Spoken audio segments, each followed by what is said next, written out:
Bonjour. Aujourd'hui, on étudiera quelle est notre situation dans les marchés financiers en passant premièrement par des définitions des types de crises financières ainsi que des exemples historiques. Ensuite, on étudiera les actualités et les enjeux, c'est-à-dire l'instabilité, le Covid-19, politique et choc. Puis, dans un deuxième temps, on verra les solutions pour l'avenir. Ceci en France et dans le monde. Les crises financières. Une crise définit la dégradation d'une situation ou la rupture d'une activité habituelle qui est généralement stable. Une crise financière peut définir une crise dans les marchés de change, bancaires, de la bourse ou dans leur ensemble. C'est aussi dit de crise quand les actifs financiers perdent soudainement une partie de leur valeur nominale. On distinguera trois types de crises financières. La crise bancaire, qui est dans ce cas-ci lorsqu'on parle de manque de liquidité. Ce phénomène, il est appelé bank run, ou aussi en français panique bancaire. Ceci signifie que les déposants bancaires se précipitent à retirer leur épargne et leur capital. L'action vient à échéance à la panique provoquée sur le marché financier parce que les déposants estiment que les banques pourraient faire faillite et, par conséquent, ils pourraient perdre leur capital accumulé au fil des ans. Certains exemples des courses sont les cas de la Bank of America de 1931 et de la banque Northern Rock en 2007. On a ensuite le type de prise de bulles spéculatives et de faux de marché. Des bulles spéculatives font allusion à une situation dans laquelle le prix des titres ou des actions augmente au-dessus de sa valeur réelle.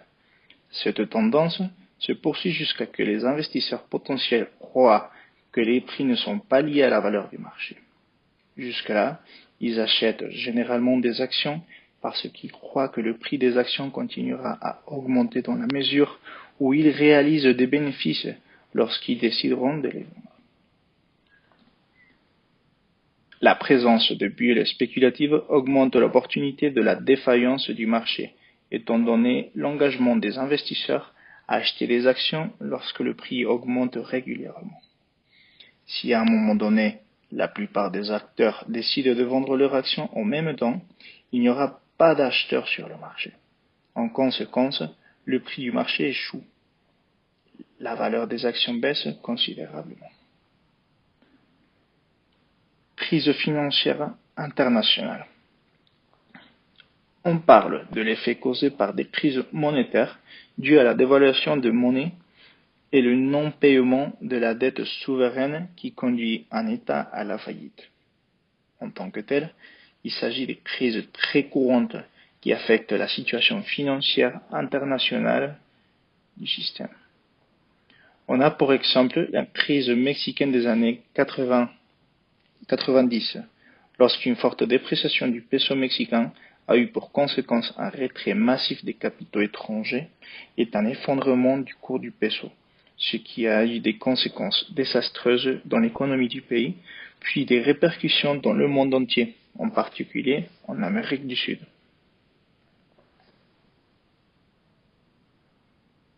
Crise historique. Dans l'histoire financière, on retrouve plusieurs moments de crise sur différents marchés causés par différents événements. La plupart d'entre eux ont eu des répercussions majeures entraînant à leur tour des crises économiques. Le choc pétrolier et la convertibilité des dollars américains des années 70. Le premier choc pétrolier a été une crise mondiale des prix du pétrole qui débute en 1971 à la suite du pic de production de pétrole des États-Unis et de l'abandon des accords de Bretton Woods, qui a pour effet une forte concentration de la dévalorisation du dollar et donc des cours du pétrole qui sont libellés en dollars. Les accords Bretton Woods de 1944, ont dessiné les grandes lignes du système financier international mis en place après la guerre, organisant le système monétaire mondial autour du dollar américain, mais avec un rattachement nominal à l'or.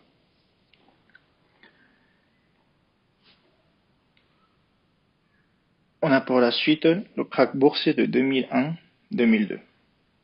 On l'appelle aussi l'éclatement de la bulle Internet.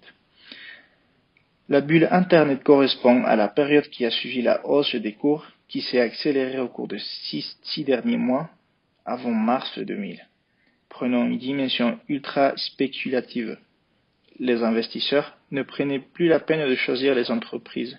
Ils achetaient en bloc des indices boursiers comme le Nasdaq 100 ou le CAC 40. Beaucoup d'entreprises technologiques réalisaient des bonnes affaires, mais les investisseurs ont largement exagéré l'importance du très long terme dans leur estimation, négligé de calculer que certaines sociétés consommaient trop vite de leur capital pour espérer atteindre un jour le point d'équilibre. Sous la pression de la remontée des taux d'intérêt à long terme, la bulle finit par éclater à partir de mars 2000. Sous forme d'un krach, s'étendant à l'ensemble des bourses et provoquant une récession économique de ce secteur et de l'économie en général.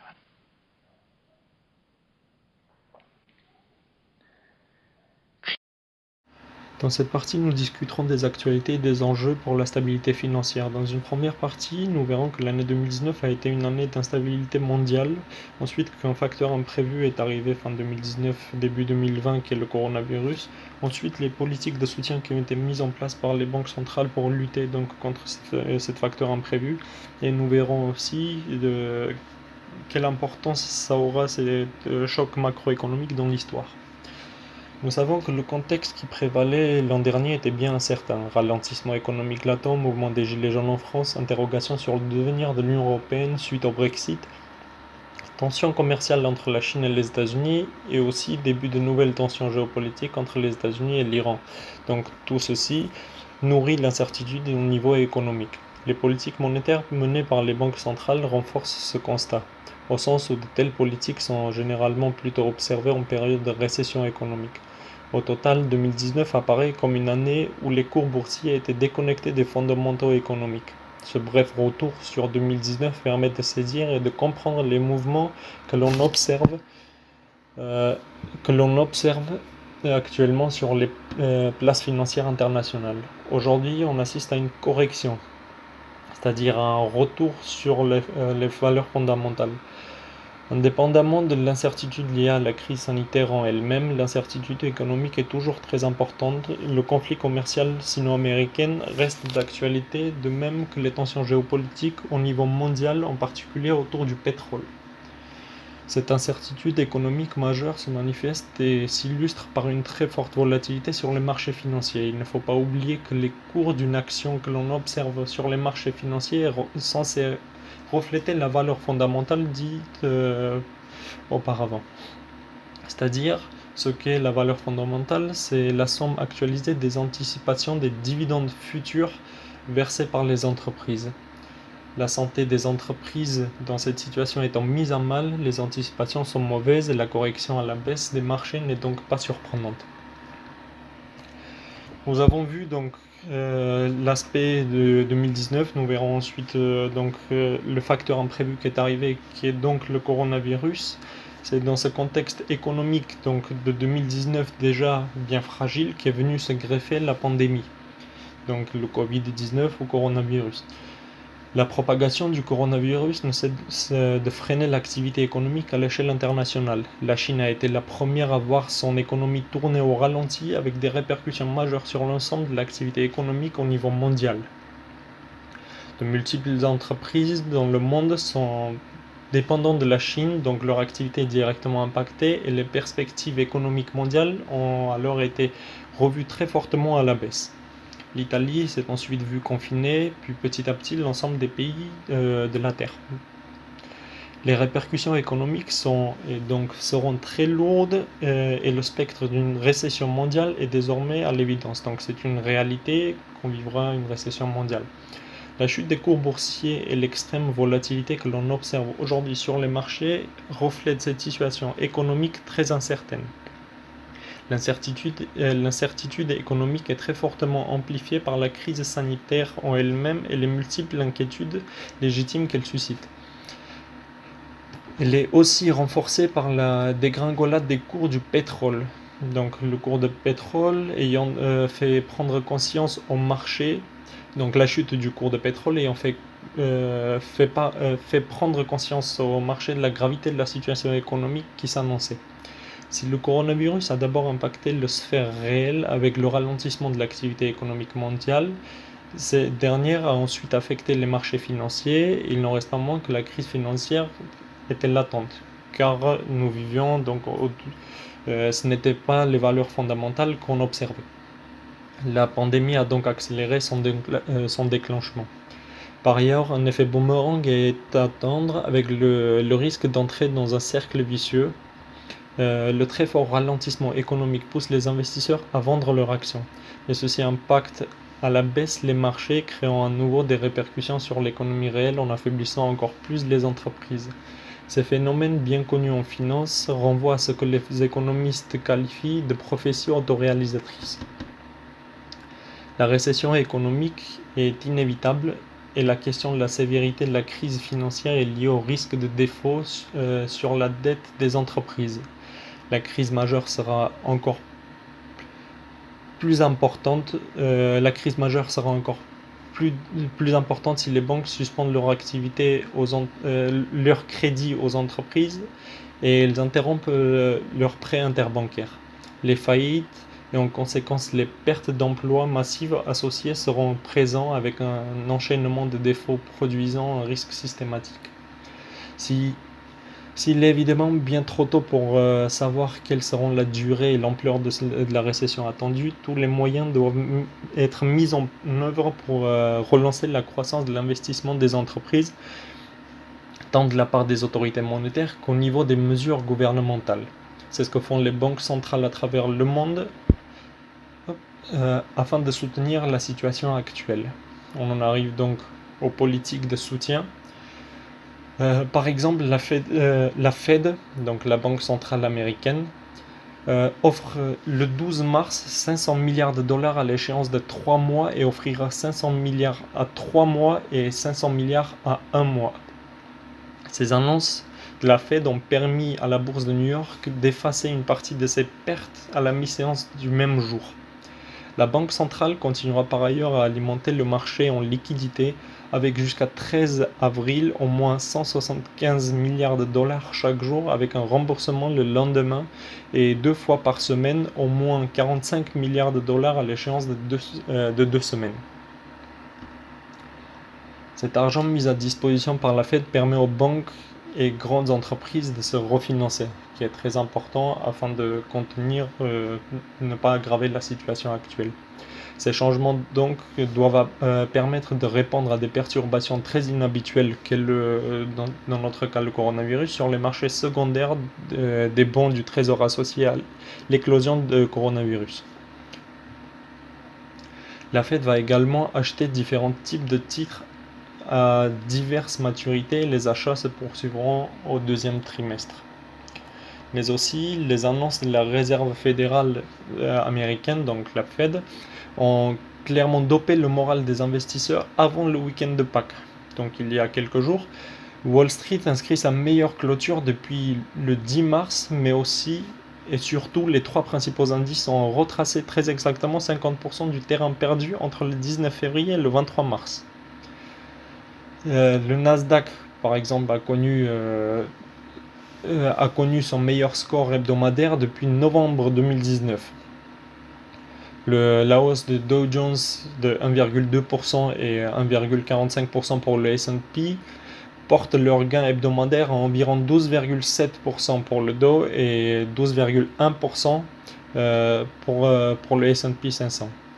Le Dow, dans ce cas-là, réalise sa meilleure performance hebdomadaire depuis 1938 et le S&P depuis 1974. En ce qui concerne les valeurs de Russell 2000, donc les 2000 entreprises les plus petites américaines, c'est la meilleure semaine de toute l'histoire. Donc la Fed a donc dopé les marchés et essaye carrément de supprimer le risque. Maintenant que la Fed a dévoilé son plan spectaculaire, la hausse inexplicable de plus 8% du lundi 6 avril trouve sa pleine justification. Le prétexte de ralentissement de la pandémie n'était pas la seule information. Il y avait aussi donc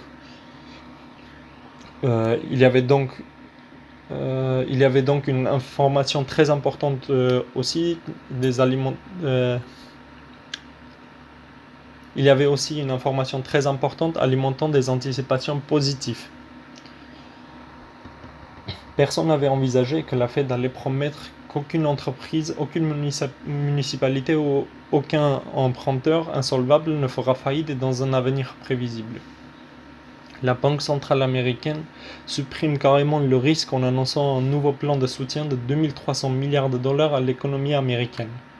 Jérôme Powell confirme la poursuite de rachats massifs d'actifs jusqu'à ce que la pandémie permette une reprise d'activité normale.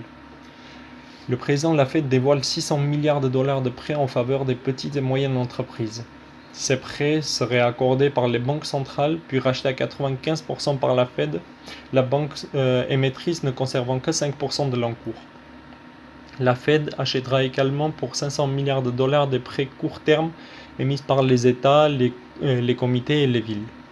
Beaucoup de ces émissions sont en catégorie high yield, donc haut rendement, et ne font pas partie des actifs éligibles pour un quantitative easing.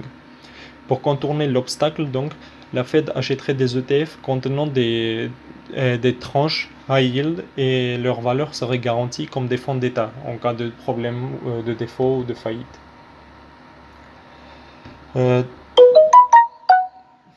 Dans cette situation, nous avons aussi la réduction du prix du pétrole qui est aussi un fait très important.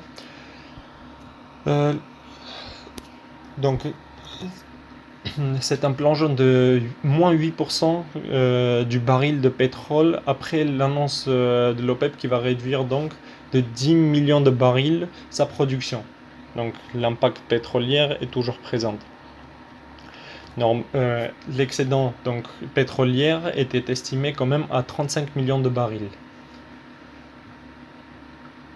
Une brève publiée par Reuters évoquait une réduction de 20 millions de barils par jour, avait fait flamber donc le baril de WTI vers 28,3 dollars au milieu de l'après-midi donc de l'annonce même.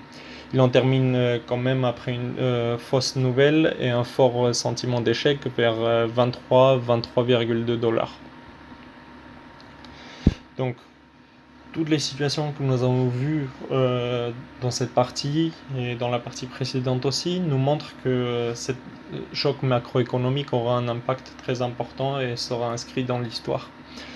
Donc mars 2020 rentrera dans l'histoire économique au même titre que septembre 2008 ou même octobre 1987. Il apparaîtra comme un mois où chaque jour aura ressemblé à une année. Dans ce contexte où tout est amplifié et accéléré, la société de gestion juge essentiel de prendre du recul afin d'essayer de dissocier ce que nous savons et connaissons de ce que nous ne savons pas et découvrons en direct.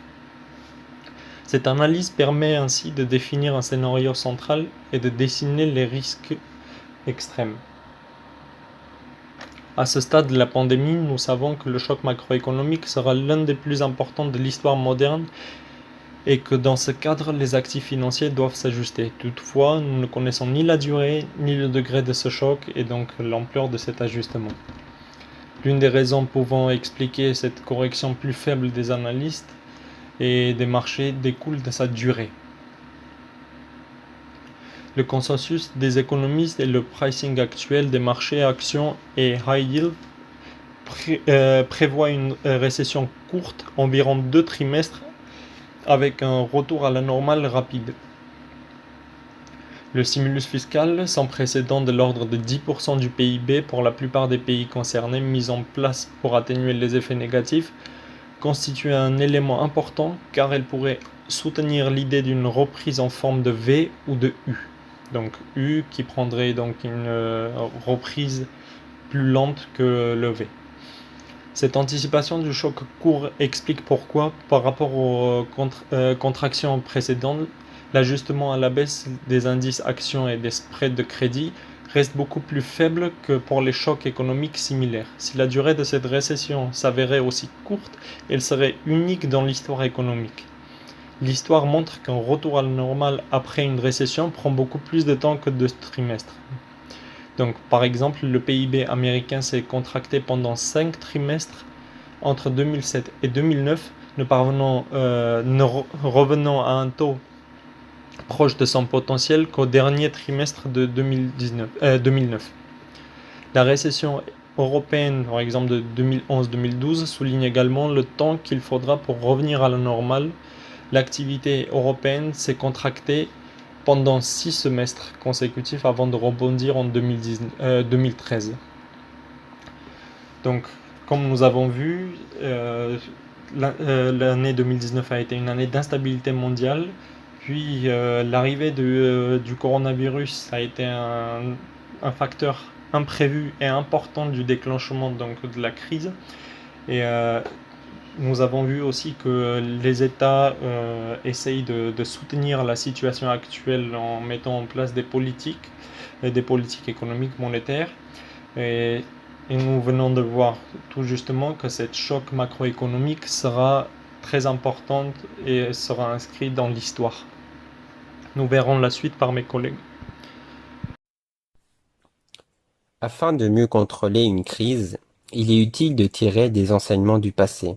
Cependant, cette nouvelle crise, provoquée par le Covid-19, n'est pas assimilable aux autres. Tout d'abord, on va voir qu'il y a des dispositions françaises pour répondre à la crise. Nous vivons des événements sans précédent. En effet, la France subit un confinement de la population, ce qui engendre un arrêt des activités non essentielles. De plus, il a été demandé la fermeture des frontières extérieures de l'Union européenne, ce qui a pour effet de stopper les échanges de personnes et de marchandises. De ce fait, les industries se voient confrontées à des difficultés d'approvisionnement sans précédent. La conséquence immédiate de tout ceci est bien évidemment l'émergence d'une crise. Le constat est de plus en plus alarmant puisque la dimension de cette crise apparaît toute nouvelle. Ainsi, le gouvernement français se voit contraint de prendre un certain nombre de mesures afin de réduire au maximum les effets néfastes de cette crise sur la situation économique du pays et afin de maintenir une situation soutenable dès aujourd'hui et pour l'avenir. Il est donc possible de noter plusieurs mesures. D'abord, le gouvernement a énoncé, il y a déjà quelques semaines, un report de charges sociales et fiscales pour les entreprises, prenant effet dès le mois de mars et qui se maintiendra si la situation ne permet pas aux entreprises de générer des profits. Il a même prévu une annulation totale de ces coûts pour les entreprises menacées de faillite. Le coût de cette mesure est estimé à 32 milliards d'euros. Puis, le chômage partiel est une mesure qui représente également un coût nécessaire en raison de la fermeture des bars, des restaurants et tout autre commerce non essentiel depuis le 15 mars. Cette disposition est nécessaire pour éviter une vague massive de licenciements. L'idée est que l'État va couvrir à hauteur de 100% le coût de la mise en place de ce chômage partiel, estimé à 8,5 milliards d'euros. Et pour ne pas faire peser encore plus de difficultés sur les entreprises, à cela s'ajoute la création d'un fonds de solidarité de 2 milliards d'euros, dont le but est d'indemniser les PME et les travailleurs indépendants ayant observé une baisse du chiffre d'affaires de près de 70% sur la période de mars 2009 à mars 2020. Au total, ce sont près de 45 milliards d'euros qui vont permettre le financement de ces aides apportées tant aux entreprises qu'aux ménages français. En plus de cela, Bruno Le Maire, ministre de l'économie, annonce que l'État garantira les prêts bancaires à hauteur de 300 milliards d'euros, pour ne pas que les banques cessent d'accorder des prêts aux entreprises, auquel cas la situation de relance de l'économie serait encore plus difficile. Une autre mesure, cette fois hypothétique, voit le jour. Il est en effet envisagé que l'État nationalise temporairement les entreprises en difficulté afin d'éviter des faillites qui entraîneraient elles-mêmes une vague de chômage non voulue en ces temps. Mais on peut voir qu'il y a également une réaction mondiale nécessaire pour surmonter cette crise à dimension universelle. À l'image de la France, de nombreux pays ont mis en place des mesures pour essayer de diminuer l'impact de cette crise sur l'économie étatique. Il peut être cité le cas de l'Italie ou de l'Espagne en Europe, qui sont les pays les plus touchés sur le continent. Mais il est possible aussi de parler des États-Unis, pays également gravement touchés par la situation. Aux États-Unis donc, la Banque centrale a ainsi prévu un plan de rachat de dette de 700 milliards de dollars. Elle a également décidé de baisser son taux directeur pour être compris entre 0% et 0,25%. Quant au gouvernement lui-même, il envisage de mettre en place un plan de relance budgétaire pouvant atteindre les 1000 milliards de dollars. À la différence de la France, ce plan de relance sera versé au moins en partie sur le compte bancaire des citoyens et ne profitera pas majoritairement aux entreprises comme il s'agit d'observer en France. Ce plan de relance vise essentiellement la relance du pouvoir d'achat et la consommation des ménages, et non pas la soutenabilité de la situation économique des entreprises. Mais il est également nécessaire de réfléchir sur la portée mondiale de cette crise et de tenter de retrouver des solutions pour en atténuer les effets. C'est pour cette raison que la Banque centrale européenne prévoit d'ici la fin de l'année 2020 la mise en place d'un plan de rachat d'obligations publiques et privées dont le montant s'élève à 750 milliards d'euros. Il faut préciser ici que le plan de rachat consiste à racheter des dettes souveraines et ici, en l'occurrence, des obligations d'État à long terme présentes sur le marché. Ce plan s'étend souvent sur une période de 7 à 10 ans.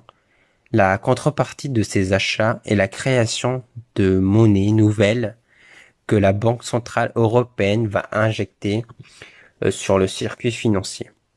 Ces plans ont toujours existé compte tenu du fort endettement des États européens. Il existait déjà près de 7000 milliards de dettes d'État sur le marché. Alors, la crise engendrée par le Covid-19 fera grimper le nombre de dettes à racheter. Ce système paraît être une solution facile pour les États endettés, mais en fait, la Banque centrale ne peut racheter que des dettes bien notées par les agences de notation. Lorsque la Banque centrale rachète ces titres, cela a pour effet de propager le risque financier de cette dette à l'ensemble des États membres de l'Union européenne. Il n'est donc pas sûr que la Banque centrale soutienne l'intégralité des rachats de dettes et des États touchés par le Covid-19. Il est probable qu'elle en laisse une partie pour le rachat des banques nationales, ce qui a comme bénéfice de pas mutualiser le risque financier accompagnant cette dette à l'ensemble des États dans un contexte si tendu. De plus, l'Union européenne prévoit une suspension de la règle de discipline budgétaire imposée aux États membres. Jusqu'à là, les États devaient tenir un déficit budgétaire n'excédant pas 3% du PIB national. En raison du contexte actuel, l'Union européenne consent à mettre en place une souplesse budgétaire pour que les États membres surmontent cette crise. Il est cependant nécessaire de s'interroger sur l'efficience de ces mesures, tant étatiques que nationales. En effet, au regard de l'ampleur de cette crise, il apparaît difficile de contenir cette crise mondiale par des mesures qui restent encore sectorielles. Il s'agit de mesures touchant chaque État, bien que les États semblent impliqués ou bien encore que ces mesures sont prises dans un aire régional tel que l'Union européenne.